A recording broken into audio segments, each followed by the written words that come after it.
It's another exciting time to be with you today on Healthy Living with yours sincerely, Oluije Oikokai. Now today on Healthy Living, we are looking at heart attack.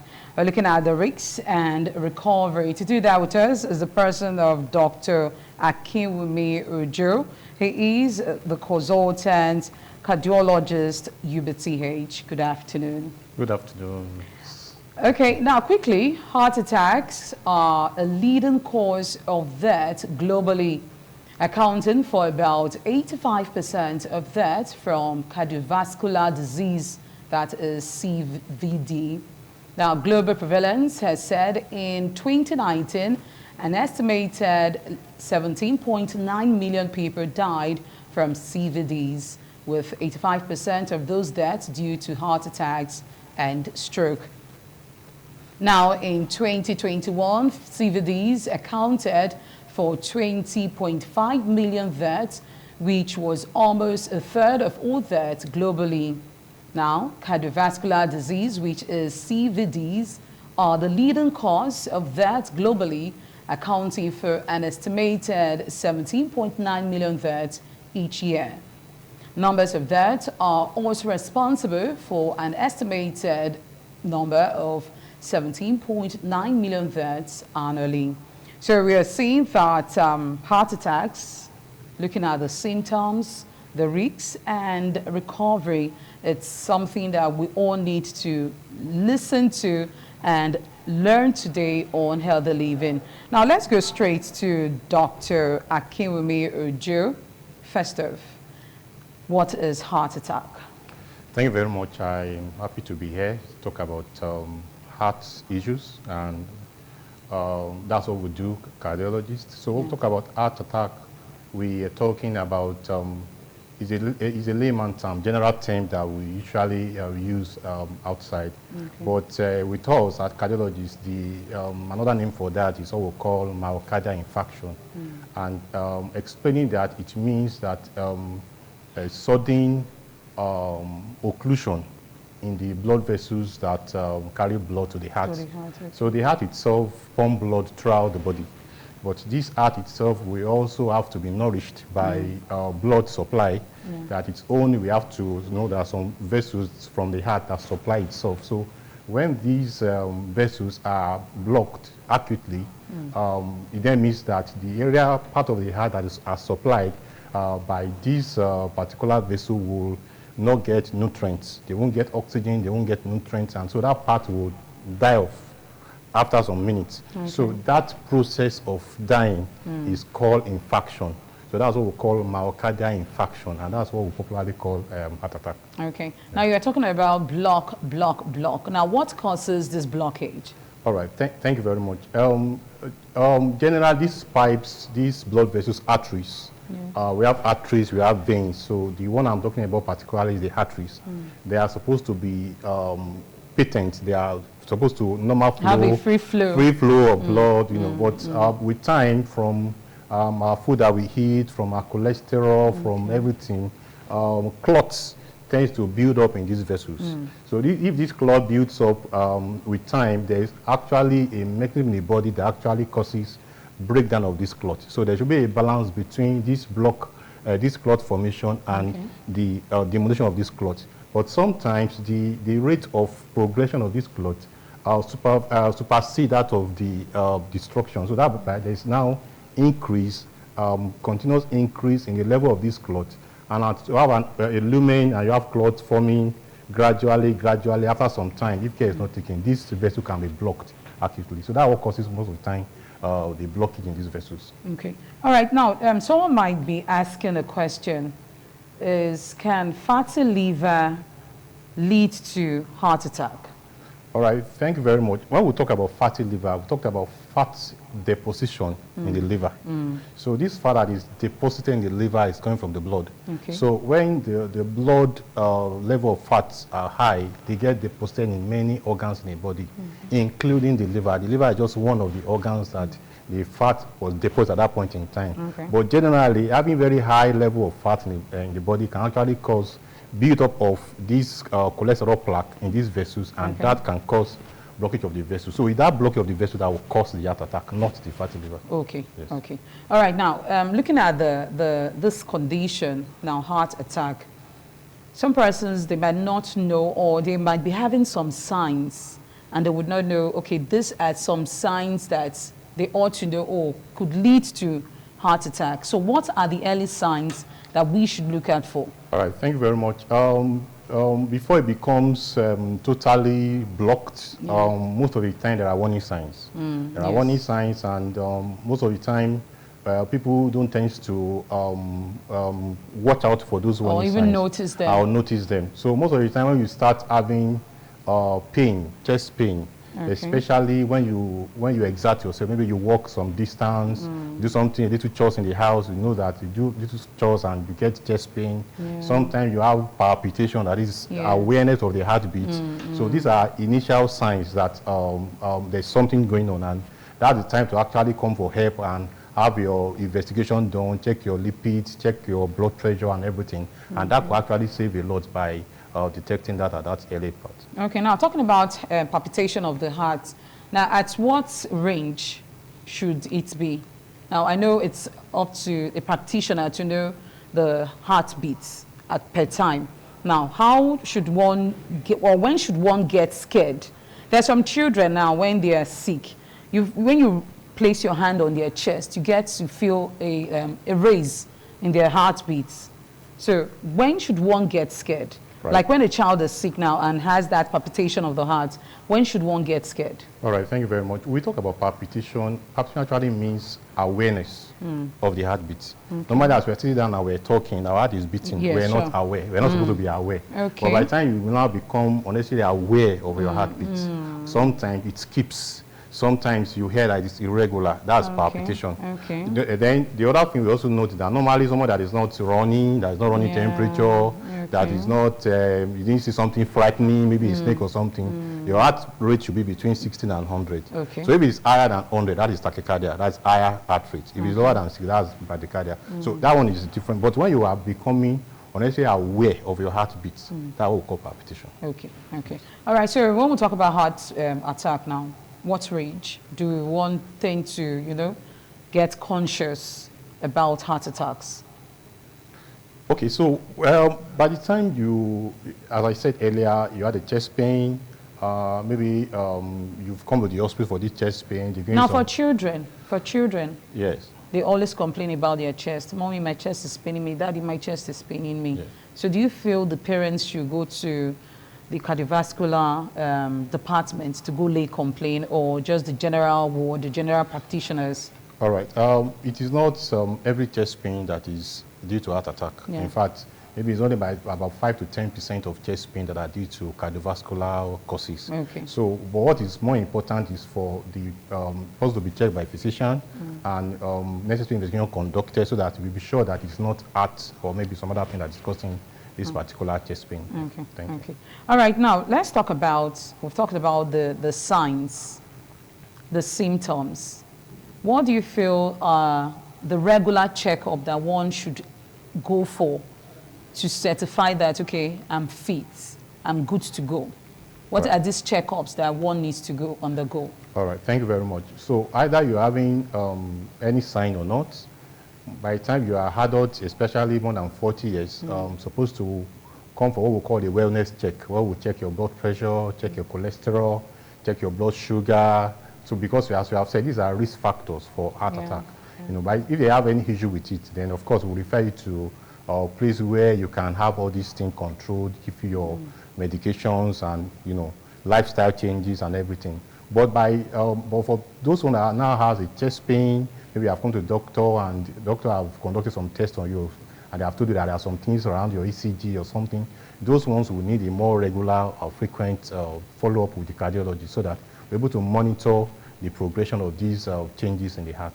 Okay. Now we've seen cases of persons, maybe they are at their workplace, or even sometimes you can just be talking to someone and the person, you find that the person just faints, and before you know it, they say the person has passed on. So is this as a result of heart attack? All right, thank you very much. You know, when we talk about sudden death most of the time, has a lot of causes, but most of the time cardiovascular causes are very high up in the causes of sudden death, and that's why most of the time, most of these risk factors, they don't give you any sign. That's why we usually talked about early checks. And by the time we check, because when you check that, you will know. You know, maybe the last person I just saw now just came from just ordinary scaling and polishing. Yes. By the time you take the blood pressure was 210 over 110. So those kind of patients, maybe if the person didn't come to the hospital now, you won't even discover in the first place that that person can have kind of high blood pressure around. So what we're saying is that most of the causes of sudden death are actually due to cardiovascular causes. And by the time we're able to check, we're able to pick up these things on time, and we're able to do the needful. Okay. Now, checking my write-up right now, I remember when I was discussing with someone, and the person said lifestyle also matters in relating to heart attack. Now, what kind of lifestyle can one live to abstain or don't even get close to having heart attack? So what are those lifestyle that one can live, and those lifestyle that one is already living, and this person knows that this lifestyle I'm living, it ought not to be, and leading towards heart attack? So what are these lifestyle we need to checkmate? All right, thank you very much. It's important to mention that talking about heart attack, hypertension, cardiovascular disease generally is majorly lifestyle driven. Because we know that in this part of the world, these are not majorly our problems, but because we're trying to copy the lifestyle of the westernized hair, so that's why we usually have much of these problems. So when we talk about lifestyle, talk about simple things like your weight. You have to maintain healthy weight. There's the appropriate weight for your height. You know, so because we know that overweight or obesity is a risk factor for cardiovascular disease. So weight loss or maintaining healthy weight is a very important factor. And when we talk about cardiovascular disease, other things include reducing salt in your diet. Sometimes people put extra salt on their food. A lot of all these salt. The more the salt, the more the blood pressure. So we usually advise that we want to cut down on this salt intake. Alcohol is another very big problem, very common around us, and we take all salt, action bitter, mention, and so we have to cut down on our alcohol intake. So talking about smoking is not a good news at all. There's no beneficial effect of smoking to your blood vessels or to your heart. So we usually advise our people to stop smoking. And so those are these things we can do.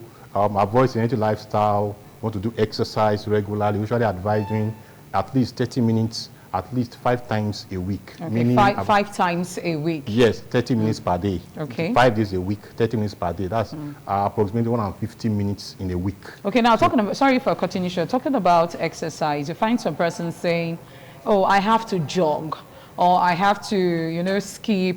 Are there some exercises one can just do within the house and within the 30 minutes, simple exercises? What is more important is to do the workouts, the one that we're able to, depending on your health, some people have arthritis, some people are very old, some people, so I won't say somebody that have arthritis and is very old to go and jog or to go and run.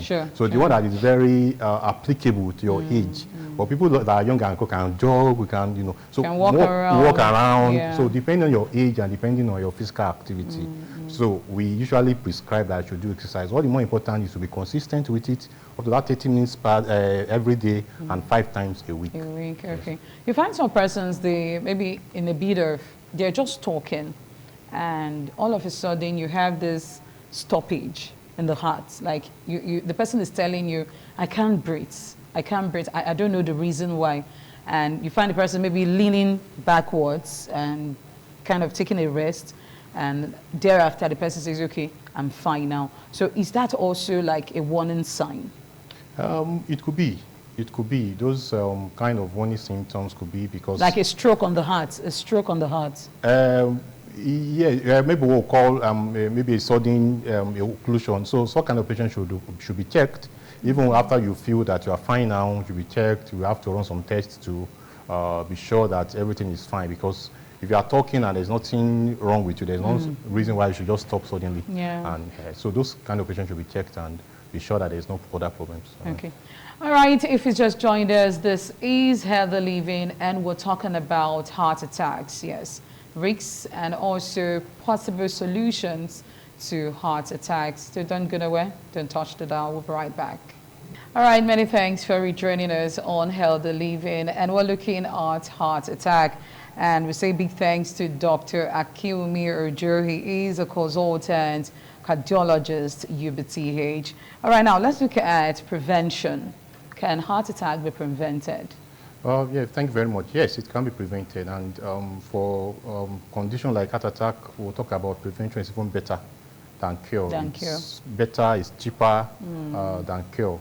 So talking about prevention is, first is to prevent these risk factors that we have talked about: hypertension, diabetes, dyslipidemia, alcohol, smoking, and also for people that have family relatives that have any form of heart condition. Okay, so like a family history. Yeah, family history of heart condition. So these people have higher tendency of coming down with early cardiovascular disease. So by time, how do we get to know? By going for checkup, by time, so that they can check your blood pressure, check your blood sugar, check your cholesterol, and if there's any issue with it, then they give you medications, and we advise that you take your medications regularly. So when we do that, we even come down with the heart attack in the first place.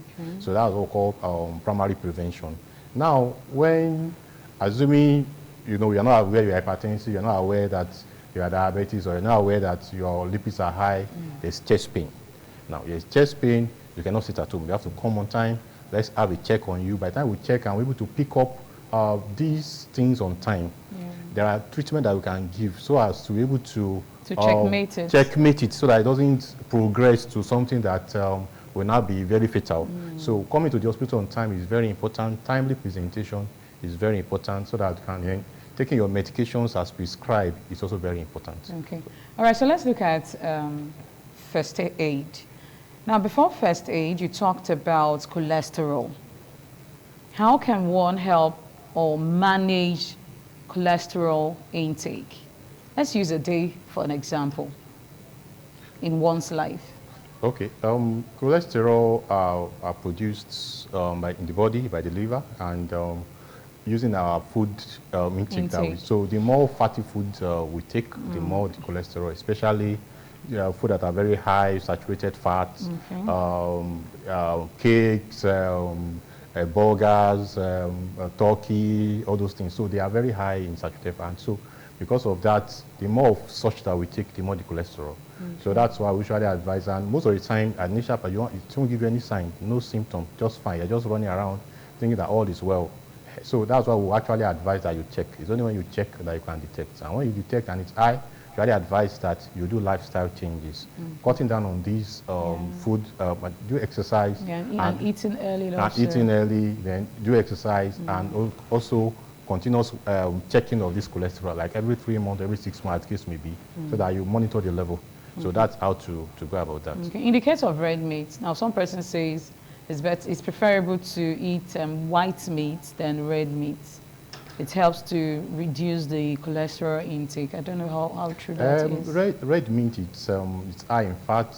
Patients usually don't advise them to take meat. We usually advise them to take fish. Fish is better because fish is less oily than red meat. Usually advise that turkey is a no-no because it's too fatty.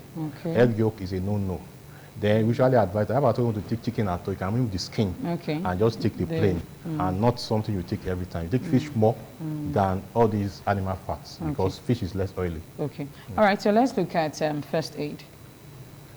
Okay. In addressing someone that you feel has heart attack. So what's the first thing the person can do to help the person involved in heart attack issues? All right, thank you very much. The first thing someone can do, depending on the scenario, it can be just a scenario of somebody having a chest pain, sudden chest pain, and person hold the chest and sweating and feel as if all the world want to end. So that's the time to actually call the emergency. I'm aware that the state government has some emergency buses which can be used to take such patient to the nearest hospital where investigations like ECG can be done, and this can be picked up immediately and treatment instituted immediately. So For other ones, some people can actually have what we call the sudden cardiac death due to heart attack. Most of the time, we usually advise that what we call the basic life support should be done. A lot of people in the population should have training for basic life support, so that things like cardiopulmonary resuscitation can be done for people that are trained. You have to be trained to be able to know the right thing to do. And after that, you call for help, look for ambulance, and take the patient to the hospital where further care can actually be given to such individual. Okay. All right. So in a nutshell, your advice to everyone out there as regards their lifestyle, their living, their day-to-day activities. Okay. My advice would be that we have only one heart that is pumping and keeping us alive. We should take care of our hearts. If there's any sign, little sign that we are detecting, like what you have mentioned, palpitation or chest pain, we should not sit at home. We should come and check. Then I also want to advise the importance of lifestyle changes, cutting down on alcohol, stopping smoking, reducing salt in our diet, reducing our fat consumption, and also avoiding sedentary lifestyle. Those are the things that we can do by exercising to keep our heart healthy, and our parameters, blood pressure, blood sugar, cholesterol should be checked. We should know our numbers. These things have numbers. So when we say know your numbers, what we are saying is that know the number of what's your blood pressure, what's your blood sugar, what's your cholesterol. You should be able to, as you know your shoe size, you should be able to tell someone that this is my last blood pressure. Yeah. That's what I would advise. Now, you find some persons always checking their is it blood glucose? Yes, sugar. Yes. Yes, sugar in the system. Yes. Yes, that's what it's called, right? Yes. Okay, now fine. How important is that on a daily? It's important for people that are not diabetic, that have not been diagnosed that they are diabetic. Okay. It's supposed to be a yearly, especially for people that are more than 40 years, come to the general practice clinic or to the community health department to just check. They will just check and tell you, okay, you are fine, or then you go home and come back next time. Okay. For people that are diabetic, we usually advise that they check more closely, because as they're taking their medications, these sugar checks will help us to see how they are taking their medication and monitor their progress, their treatment progress. Okay, I believe we also have kits to check heart rates. Blood pressure and heart rate. Okay. Yes. So all right. Yes. Okay, thank you so much, Dr. Akinwumi Ojo. He is a cardiologist consultant at UBTH, and you want to see him, you just go to that department and ask for Dr. Akinwumi Ojo. He will be there to answer to all your questions. It has been heart attacks. Yes, we should know the signs, these things when it comes to play. Now, that's the reason why we also have our smartphones. It comes handy. There's some things that are actually happening to you. Just go to Google and type, okay, this is what I'm experiencing. Oh, okay, this is it. And you go quickly to the hospital. All right, I'll be seeing you again next week for another exciting time on Healthy Living. Remember, health is wealth. Do have yourself a blessed day. Bye for now.